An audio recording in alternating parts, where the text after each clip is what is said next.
नमस्कार, मैं हूं आपके साथ परिधि रघुवंशी और आप देख रहे हैं प्रदेश बुलेटिन, जिसमें हम आपको बताएंगे हमारे प्रदेश की तमाम बड़ी खबरें। तो चलिए रुक करते हैं आज की खबरों की ओर।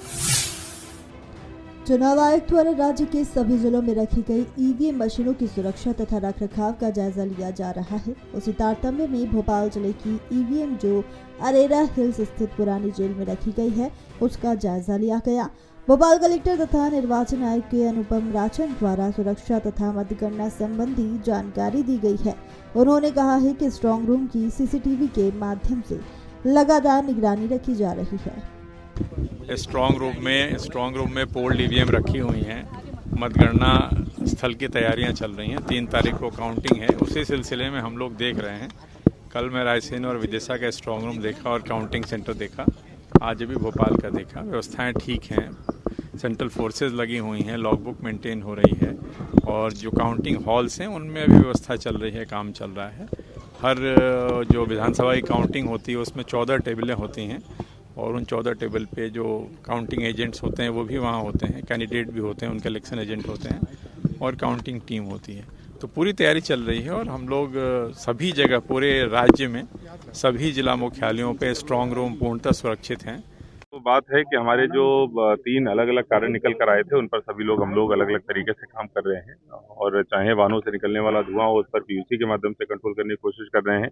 जो धूल है वहाँ पर नगर निगम की जो स्ट्रीट स्वीपिंग मशीन्स हैं उनके जो फेरे हैं उनका प्रति किलोमीटर जो उनका होता है उसको बढ़ाया गया है। नगर निगम की तरफ से वाटरिंग भी करी जा रही है। जहाँ तक तंदूरों की बात है तो जो बिना चिमनी वाले तंदूर हैं केवल उन पर कार्रवाई करी गई है। बाकी अगर चिमनी के साथ में कोई है तो उस पर कार्रवाई नहीं की गई है। यूसी के ऊपर हम लोग अभी अभियान और चलाएंगे। अभी कॉमर्शियल वाहनों पे शुरू किया है और प्राइवेट वाहनों का अलग। वासुदेव कुटुंबकम की थीम पर आधारित 42वां भारत अंतर्राष्ट्रीय व्यापार मेला दिल्ली के प्रगति मैदान पर चल रहा है। इस मेले में 22 नवंबर को मध्य प्रदेश दिवस समारोह रखा गया तथा प्रदेश की लोक कलाओं को प्रस्तुत भी किया गया। कार्यक्रम में मध्य प्रदेश संस्कृति विभाग द्वारा निमाड़ के कलाकारों को निमाड़ी लोकगीत एवं पारंपरिक गीत प्रस्तुत करने हेतु राजधानी में अवसर प्रदान किए गए।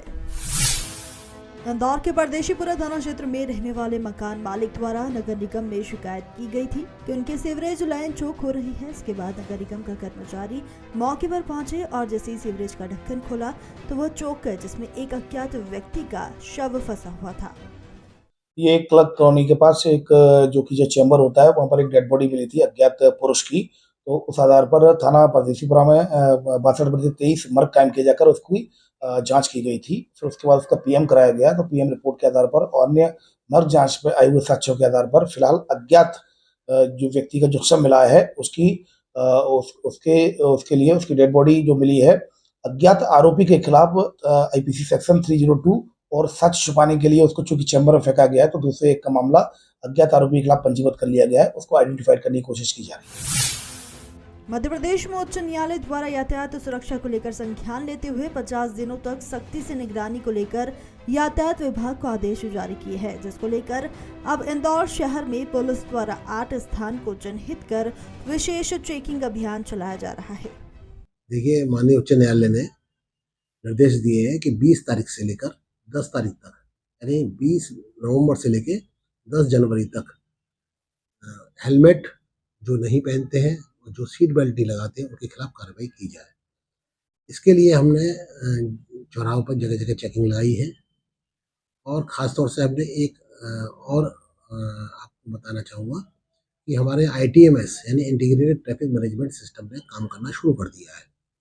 इसके तहत हेलमेट की पहचान होगी। यदि हेलमेट जो लोग नहीं लगाए हैं कैमरा उनको कैप्चर करेगा। सीट बेल्ट का भी ऑप्शन नहीं है तो इसलिए सीट बेल्ट हम जो मैनुअली यानी चौराहे पर खड़े होकर ही उसका पालन कराना सुनिश्चित कर रहे हैं। तो ट्रैफिक के चालान जो हमारे ITMS से बनेंगे यानी जो कैमरे से बनेंगे हम उसको प्रायोरिटी पर लेंगे और सीट बेल्ट के जो लोग नहीं लगाएंगे तो उसको हम मैनुअली सड़क पर लोगों को टोकेंगे और प्रेरित करेंगे वो लगाएं और जो लोग नहीं लगाए हुए हैं उनके खिलाफ कार्रवाई करेंगे। इंदौर में परीक्षा देने के लिए आए छात्रों के मोबाइल चोरी करने वाली गैंग के 3 सदस्यों को पुलिस द्वारा गिरफ्तार किया गया है, जिनके पास से कुल 8 मोबाइल फोन जब्त किए गए। मोबाइल चोर द्वारा चोरी किए गए मोबाइल का डाटा ट्रांसफर करते समय उसकी लोकेशन मिली है, जिसके आधार पर बुरहानपुर से चोरों को पकड़ा गया। जी दिनांक 20/5/2023 को सेज यूनिवर्सिटी जो थाना तेजाजी नगर क्षेत्र अंतर्गत आती है, वहाँ पर एक एग्जामिनेशन चल रहा था। एग्जामिनेशन में जैसा रूल होता है कि जितने भी अभ्यर्थी रहते हैं उन सभी के मोबाइल से इलेक्ट्रॉनिक डिवाइसेस को बाहर रखा जाता है। तो वहाँ पर जितने भी परीक्षार्थी थे उनके मोबाइल बाहर रखे गए थे। उसमें एग्ज़ाम ख़त्म होने के बाद वहाँ से करीबन 8 जो अभ्यर्थी हैं उनके द्वारा हमें शिकायत दी गई थी थाना तेजाजी नगर में कि उनके मोबाइल्स जो उन्होंने बाहर टेबल में या कुछ बैग्स में रखे हुए थे वो चोरी हुए हैं। इसके संदर्भ में लगातार हम लोग उन मोबाइल्स को ट्रैक करने का प्रयास कर रहे थे और ये देख रहे थे कि क्या उनमें कोई नई सिम चालू हुई है नहीं। कुछ दिनों पहले हमें टेक्निकल डेटा की मदद से ये पता चला कि बुरहानपुर में जो संग्रामपुर विलेज है उसके आसपास की एक सिम उसमें चालू हुई है। ऑल्दो सिम बड़े थोड़ी सी देर के लिए चालू हुई थी और एक SMS आने के बाद वो सिम बंद हो गई थी। परंतु जब हमने उसका IPDR निकाला तो IPDR में उसमें डेटा का लगातार IMEI में ट्रांसफ़र हो रहा था। तो इसे समझ में आया कि व्हाट्सएप या कोई अन्य सोशल मीडिया के प्लेटफॉर्म्स उस पर यूज़ हो रहे हैं। इन सभी जानकारी के साथ जब हमने रेड करी तो करीबन 8 फ़ोन हमें बरामद हुए हैं, जिसमें 3 आरोपी चेतन पाटिल, भूषण वानखेड़े और प्रशांत वानखेड़े, जो सभी संग्रामपुर जो पुलिस थाना है शाहपुर वहाँ के निवासी हैं। तीनों में से एक जो चेतन पाटिल हैं वो MBA की तैयारी भी कर रहे थे और अभी MBA की पढ़ाई के एडमिशन के लिए ही उस दिन सेज यूनिवर्सिटी में आए हुए थे। जो भूषण वानखेड़े और प्रशांत वानखेड़े हैं ये भी उन्हीं के साथ के रहने वाले हैं, उनके दोस्त हैं, परंतु वहीं बुरहानपुर में खेती किसानी करते हैं। इंदौर में हनी ट्रैप मामले में आरोपी महिला के पति को पुलिस ने गिरफ्तार किया है। आरोपी महिला पहले से ही सलाखों के पीछे है। बताया जा रहा है कि ब्लैकमेलिंग के रुपयों को महिला अपने पति के बैंक अकाउंट में ट्रांसफर करती थी। तमाम सबूत और साक्षी के आधार पर पुलिस ने पति की गिरफ्तारी की है। लगभग 5 महीने पहले एक थाना लसुड़िया में एक केस रजिस्टर किया गया था दुष्कर्म का, जिसमें कि महिला के द्वारा दुष्कर्म की रिपोर्ट लिखाई गई थी। फिर उसके बाद एक एक्सटॉर्शन का मामला भी पंजीबद्ध किया गया था, जिसमें महिला के द्वारा ब्लैकमेलिंग करते हुए लगभग लाखों रुपए और सोने के जेवरात भी मांगे जा रहे थे उस व्यक्ति से। तो इस आधार पर महिला और उसके पति के खिलाफ केस रजिस्टर किया जाकर एक्सटॉर्शन का ब्लैकमेलिंग का इन्वेस्टिगेशन में लिया गया था। महिला की गिरफ्तारी पूर्व में ही हो गई थी। अभी इनका कल लसुड़े थाना क्षेत्र में उसके पति अजय की गिरफ्तारी हुई है। फिलहाल इन्वेस्टिगेशन में आई हुई तथ्यों के आधार पर वैधानिक कार्रवाई की जा रही है। उज्जैन में सिर्फ 2.5 फीट की एक बाइक देखने को मिली है, जो कि गुजरात से चलकर उज्जैन बाबा महाकाल के दर्शन करने पहुंची है। इस गाड़ी की विशेषता है कि ये गाड़ी बिहार में रहने वाले एक युवक अपने हाथों से बनाई है। यह पहले स्कूटी थी जिसे बिहार के मैकेनिक ने मॉडिफाई कर बाइक में तब्दील किया है। हम तो क्या है, मैकेनिक आदमी है इसका। और ये स्कूटी पेप था, पहले ये स्कूटी पेप था तो इसको काट के जुगाड़ से बना दिया गया है। इसको जुगाड़ से सब चीज़ बना दिए। इसके बाद में 110 90-10 का टायर लगा हुआ, चौड़ा टायर। वो पीछे जो नॉर्मल वाला ही है, कार्बोरेटर को बाहर कर दिया गया है। 99 सीसी है, 110 सीसी का है, TVS का अपने मन से लिख दिए हैं इसके ऊपर। कितने पेट्रोल कितना से चलती है? ये पेट्रोल से चलता है। कितना किलोमीटर का एवरेज? ये एवरेज दे देता है तो 90 से 95। कहाँ से चला के ला रहे हो आप? मैं इंदौर से चला के आ रहा हूँ। इंदौर उज्जैन जा रहा हूँ महाकाल के दर्शन। ये गुजरात से भी? हाँ, वो गुजरात से लेकर आया था, जामनगर से चला के। रहने वाले कहाँ के हो? हम बिहार के रहने वाले हैं। ये सब सामान इसमें जुगाड़ के लगे? सब जुगाड़ के लगा हुआ। कितना खर्चा हुआ?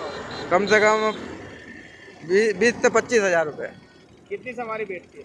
दो बैठ जा सकते हैं। उत्तराखंड में सिलक्यारा सुरंग के अंदर पिछले लगभग एक सप्ताह से फंसे 41 मजदूरों के सकुशल बाहर आने की कामना करते हुए विभिन्न धार्मिक संगठनों द्वारा पूजा पाठ, हवन यज्ञ और प्रार्थनाओं का दौर शुरू हो गया है। उज्जैन के महाकाल मंदिर में भी पुजारियों ने महामृत्युंजय मंत्र का जाप किया है। जय श्री महाकाल।